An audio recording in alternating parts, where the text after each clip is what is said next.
আসসালামু আলাইকুম আরহামতুল্লাহ। আমরা অনেকেই কুরআনুল কারীম শিখিনি এবং পড়তে পারি না। তো আল্লাহ রাব্বুল আলামিন বলেন, ওয়ালাকাদ ইয়াসসারনাল কুরআন, নিশ্চয় আমি কোরআনকে সহজভাবে নাজিল করেছি। তো আমিও আপনাদেরকে সহজভাবে বোঝাবো কিভাবে আপনারা কুরআনুল মাজিদ পড়তে পারবেন।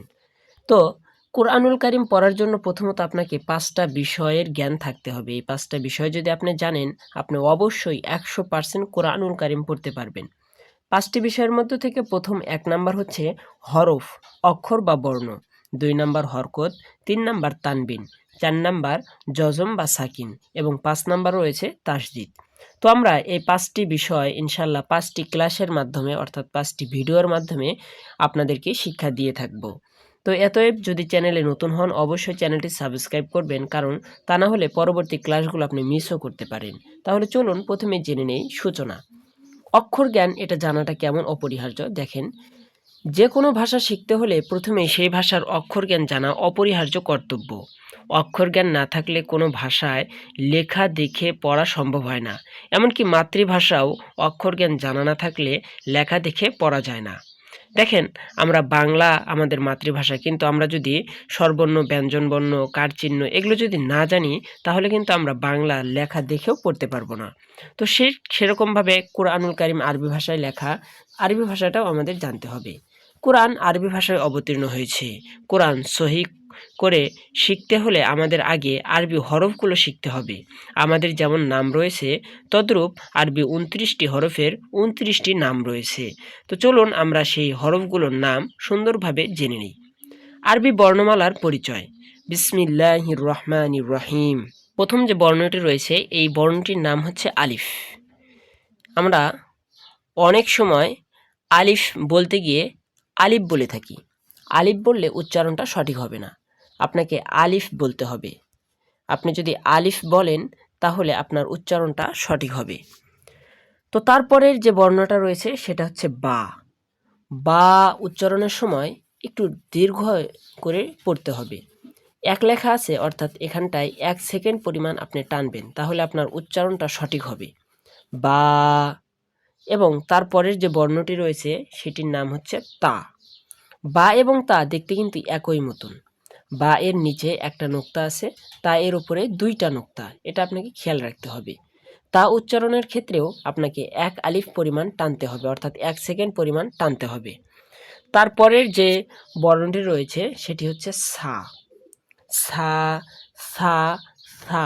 সা এটা নরমভাবে উচ্চারণ হবে এবং উচ্চারণের সময় ১ আলিফ পরিমাণ টানতে হবে, অর্থাৎ ১ সেকেন্ড পরিমাণ টানতে হবে। তাহলে দেখেন, প্রথমে আমরা পড়লাম আলিফ, তারপরে বা, তারপরে তা, তারপরে সা। আলিফ লেখা সহজ। আলিফ যদি এভাবে একটা টান দেওয়া হয় তাহলে যে কেউ বলতে পারবে এটা আলিফ। তারপরে বা। বা এই যে এরকমটা দিয়ে নিচে একটা নোক্তা দিলেই বা হয়ে যায়। আবার উপরে ২টা নোক্তা দিলে হয়ে যাবে তা, এবং আরেকটা নোক্তা দিলে হয়ে যাবে সা। তাহলে এই ৪টা বর্ণ আমরা জেনে গেলাম। তারপরের যে বর্ণ রয়েছে ৩টি বর্ণ একই মতন উচ্চারণ হবে। জিম, হা, খ। এই যে এটার নাম হচ্ছে জিম। তারপরে এই বর্ণটির নাম হচ্ছে হা এবং তারপরের বর্ণটির নাম হচ্ছে খ। আমরা অনেক সময় জিম এবং খ এই দুইটা চিনতে পারি না। জিম দেখেন, এটার মাঝখানে ফোঁটা রয়েছে বা নিচে ফোঁটা রয়েছে, এবং খ যেটার সেটার উপরে ফোঁটা রয়েছে। তো একটা সহজ বিষয় আপনাদের মাঝে শেয়ার করি। দেখেন, খতে একটা ফলের নাম হয় খেজুর। খেজুর গাছের উপরে ধরে। এটা সবসময় খেয়াল রাখবেন যে খ এর ফোঁটা উপরে, যেহেতু খেজুর উপরে। এটা যদি আপনি খেয়াল রাখেন তাহলে খ এবং জিমের মাঝে আপনার কখনো গোলমাল হবে না। আপনি খকে খ বলবেন, জিমকে জিম বলবেন। তাহলে জিমের উচ্চারণটা কিভাবে হবে আমরা একটু পড়ি। জিম এটা শক্ত উচ্চারণ করতে হবে, একটু কঠিন মানে আওয়াজ দিয়ে পড়তে হবে। জিম ১ আলিফ পরিমাণ টানতে হবে। তারপরে হা, এটাও ১ আলিফ পরিমাণ। খ যেটা রয়েছে সেটা ৩ আলিফ পরিমাণ টানতে হবে। খ। এভাবে জিম, হা, খ এই ৩টা বর্ণ আমরা জানতে পারলাম। প্রিয় দর্শক, আপনাদের সুবিধার্থে আপনারা যে সুন্দর এই কায়দাটা দেখতেছেন, এটা আমাদের তৈরিকৃত অত্যাধুনিক এবং বৈজ্ঞানিক পদ্ধতিতে একটি কায়দা, যেটা আপনি নিজে নিজেই পড়তে পারবেন। তো এই কায়দাটি আপনারা যদি নিতে চান তাহলে অবশ্যই আমাদের হোয়াটসঅ্যাপে দেওয়া নাম্বারে যোগাযোগ করবেন। আমাদের হোয়াটসঅ্যাপ নাম্বার হচ্ছে 013-1551-1527। আমি আবারও বলতেছি 013-1551-1527। স্ক্রিনে দেওয়া নাম্বারে আপনারা যোগাযোগ করবেন। তো তারপরে দেখেন রয়েছে দাল।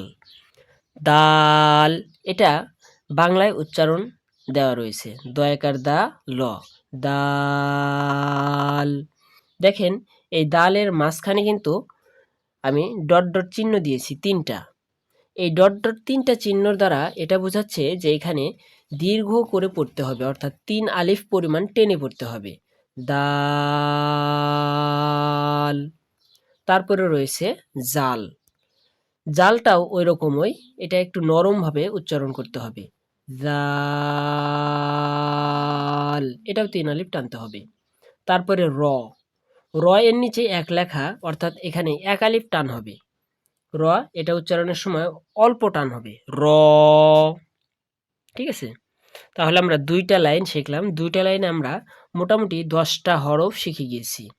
আলিফ, বা, তা, সা, জিম, হা, খ, দাল, জাল, র। তো দেখেন আমরা কিন্তু এই হরফগুলো জেনে গেলাম। তো র এর মতো আরেকটা হরফ রয়েছে, সেটাকে বলা হয় ঝা। এটাও 1 আলিফ টান হবে। এখানে একটা জিনিস খেয়াল করেন, এই 4টা বর্ণ কিন্তু আমরা অনেক সময় তালগোল পেকিয়ে ফেলি, যে দাল, জাল, র এবং এই যে এখানে রয়েছে ঝা। এই 4টা বর্ণ আমরা পড়তে গিয়ে অনেক সময় রকে ঝা বলি, ঝাকে দাল বলি, এটা করে ফেলি। তো সহজভাবে বোঝার জন্য আপনাদেরকে বলতেছি, দেখেন দাল, দাল এর বাংলা বর্ণ আসবে দ। দতে দেখেন আমাদের কি হয়, দাদা হয়। দাদা বয়স্ক মানুষ। সে যখন যুবক ছিল সে সোজা হয়ে দাঁড়িয়ে হাঁটতে পারছে, কিন্তু এখন বয়সের কারণে সে আর সোজা হয়ে হাঁটতে পারে না। এখন সে আপনা আপনি কুঁজো হয়ে গিয়েছে, বাঁকা হয়ে গিয়েছে। তো দালটাও সেরকম, মানে বাঁকা হয়ে গিয়েছে দেখে আপনি ওই দাদার কথা মনে করবেন, যে বাঁকা হয়ে দাদা তো হাঁটে, তাহলে দাল, এই যে বাঁকা লেখা, এটা দাল। তো দাল। তারপরে জালটা ওই রকমই, দাদার জীবনসঙ্গী রয়েছে দাদি। এটা ধরেন আপনার দাদা, আর এটা ধরেন দাদি। এভাবে আপনি বুঝে বুঝে পড়বেন, তাহলে আপনার আর দাল জাল নিয়ে কোনো সমস্যা হবে না ইনশাআল্লাহ। তারপরে রয়েছে র। রকেও সহজভাবে আমরা বোঝার জন্য বলে থাকি র। র দিয়ে রাজা হয়। রাজা কিন্তু স্ট্রং, সে শক্তিশালী, সোজাভাবে হেঁটে চলে। তো র এটা দেখেন রাজা, সুজা।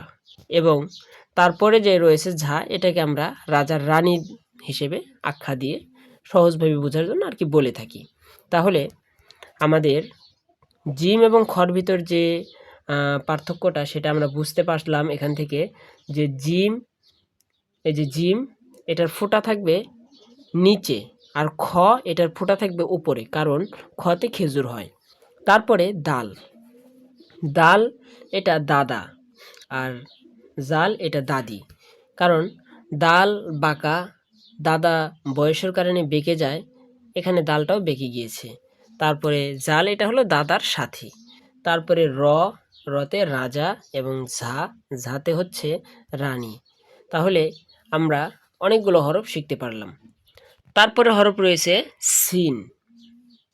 তো দেখেন এখানেও আমরা এই হরফগুলোতে তাল গোল পেকিয়ে ফেলি, এই বিশেষ করে 4টা হরফকে কোনটাকে কি বলি আমরা সঠিক নিজেও জানি না অনেক সময়।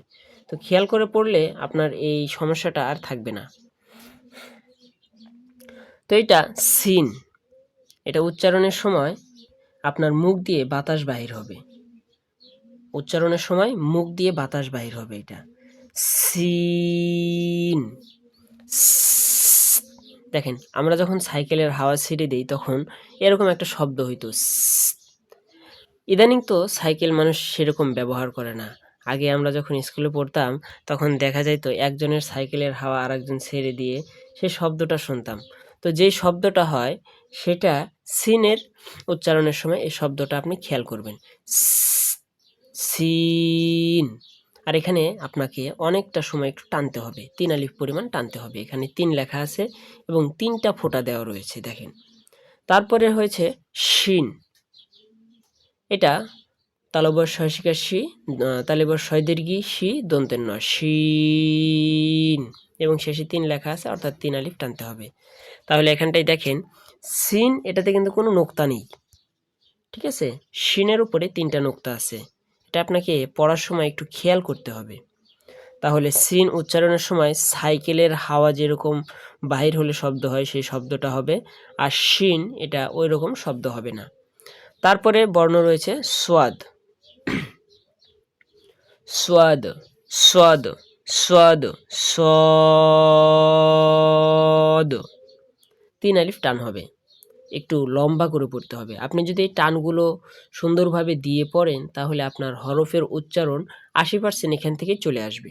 তারপরে কোন হরফ কণ্ঠনালীর মাঝখানে হয়, কোনটা কণ্ঠনালীর বাহিরে হয়, জিহ্বা থেকে কোনটা হয়, সেটা 2-1 বার দেখলে আপনার 100% মাখরাজ অনুযায়ী সহি শুদ্ধভাবে হরফগুলো উচ্চারণ হয়ে যাবে। তাহলে এই হরফটার নাম হচ্ছে সদ, তারপরের হরফটার নাম হচ্ছে দদ, টানতে হবে। তারপরেরটা ত, এই যেটা এই হরফটার নাম হচ্ছে ত, এই ত বলার সময় মুখটা গোল হবে, আর ত এর উপরে যদি একটা নোক্তা দিয়ে যাই তখন হবে জ, জ। তারপরে আইন, এখানটায় 3 আলিফ টান হবে। তারপরের হরফটা হচ্ছে গইন, তারপরে ফা।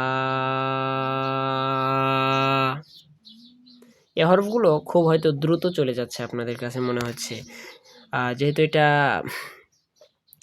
অনলাইনের ভিডিও ক্লাস, এজন্য খুব দ্রুত বোঝানোর চেষ্টা করতেছি। আপনারা চাইলে আমাদের ফ্রি অনলাইন কোর্সে যুক্ত হতে পারেন। আমাদের হোয়াটসঅ্যাপ নাম্বারে যোগাযোগ করলে ইনশাআল্লাহ আমরা আপনাকে ফ্রি হোয়াটসঅ্যাপ গ্রুপে যুক্ত করে নেব এবং সেখান থেকে আরবি কোর্সগুলো আপনাদেরকে শেখাবো। তারপরে দেখেন কফ, এটা 3 আলিফ টান হবে। তারপরে কাফ, তারপরে লাম। সহজ, যে শুধু বাংলা পড়তে পারে, বাংলা স্বরবর্ণ ব্যঞ্জনবর্ণ বর্ণগুলো একটু জানে, সেও আমাদের এই কায়দাটা পড়তে পারবে। তো আপনারা অবশ্যই এই কায়দাটা নিয়ে সংগ্রহণ করবেন। এই কায়দাটার আর একটা বৈশিষ্ট্য হচ্ছে, এই কায়দাটা আপনি পড়লে কুরআনুল কারিমের আপনি অর্থও জানতে পারবেন। যেমন খতামা একটা শব্দ, খতামা শব্দটার অর্থ কি? সিলমোহর। আলামা, আলামা মানে কি? জ্ঞানী। আমরা এইভাবে কায়দাটা সাজিয়েছি। তো তারপরে মিম, এটা 3 আলিফ টান হবে। তারপরে নুন, তারপরে হচ্ছে ওয়াও, ঠিক আছে, আমরা বলি না ওয়াও, ঠিক আছে, এটা সেইভাবে উচ্চারণ হবে। আমি মার্ক করে দেখিয়ে দিচ্ছি, ওয়াও। তারপরে হা, তারপরে আছে হামজা, হামজা উচ্চারণের সময় টান হবে না। তারপরে ইয়া, এটা 1 আলিফ টান হবে, ইয়া। তো দেখেন এখানে আমরা একটা নোট দিয়েছি, আরবি হরফ টেনে পড়ার নিয়ম। আরবি 2টি হরফে টান হয় না, সেই 2টি হরফ হচ্ছে, এই যে এখানে একটা রয়েছে হামজা আর উপরে একটা রয়েছে আলিফ, এই 2টা হরফ উচ্চারণ করার সময় কোনো টান হবে না। তো তারপরে যে হরফগুলোর পাশে 1 লেখা রয়েছে সেই হরফগুলো 1 আলিফ পরিমাণ টেনে পড়তে হবে, এবং যে হরফগুলোর পাশে 3 লেখা রয়েছে সেই হরফগুলো 3 আলিফ পরিমাণ টেনে পড়তে হবে। এখন 1 আলিফ পরিমাণ টান কতটুকু? 1 সেকেন্ড পরিমাণ টেনে পড়াকেই 1 আলিফ পরিমাণ টান বলে, আর 2 সেকেন্ড 3 সেকেন্ড পরিমাণ টেনে পড়াই হচ্ছে 3 আলিফ পরিমাণ টান। তাহলে দেখেন এই কায়দাটা কিন্তু আমাদের জন্য অনেক উপকারী। অনেকে আমরা কোরআন পড়া শিখেছি কিন্তু সহি শুদ্ধভাবে পড়িনি, তাদের জন্য দেখেন সারা জীবন কোরআন পড়লাম কিন্তু সঠিক হলো না, আফসোস হবে শুধু। তাই আসুন সময় থাকতে আল্লাহ তাআলা যেমন পছন্দ করেন নিজেদের কোরআন পড়াকে সেইভাবে শুদ্ধ করে নেই। কোরআন এবং হাদিসের আলোকে সঠিক নিয়মে সহি শুদ্ধভাবে কোরআন পড়া শিখি। আজই মাদ্রাসাতুস সুফা এর ফ্রি কোর্সে ভর্তি হয়ে সঠিক নিয়মে সহি শুদ্ধভাবে কোরআন পড়া শিখুন। অনেক আগে সহি শুদ্ধ নিয়ম শিখেছিলেন, এখন আবার সেই নিয়মগুলো সঠিকভাবে ঝালাই করে নিতে চান। 5 ওয়াক্ত নামাজ আদায় করা সত্ত্বেও কোরআন পড়ার সঠিক নিয়মগুলো নিয়ে এখনও সন্দিহান? একজন মুমিনের জীবনে গুরুত্বপূর্ণ কাজ হলো সহি শুদ্ধভাবে কোরআন পাঠ করা। যার জন্য প্রয়োজন সঠিক নিয়ম জানা। তো দর্শক, আপনারা যারা আছেন অবশ্যই আমাদের হোয়াটসঅ্যাপ গ্রুপে যুক্ত হয়ে যাবেন। আমরা অবশ্যই আপনাদেরকে ফ্রি অনলাইন কোর্স প্রতি মাসে ১ দিন করিয়ে থাকি, সেটা করাবো। আর অবশ্যই আমাদের চ্যানেলটি সাবস্ক্রাইব করে রাখবেন। এর পরবর্তীতে আমরা হরকত এবং তানবিন, যজম, তাসদিদ এগুলো নিয়ে আলোচনা করব। সকলে ভালো থাকবেন, সুস্থ থাকবেন। আসসালামু আলাইকুম।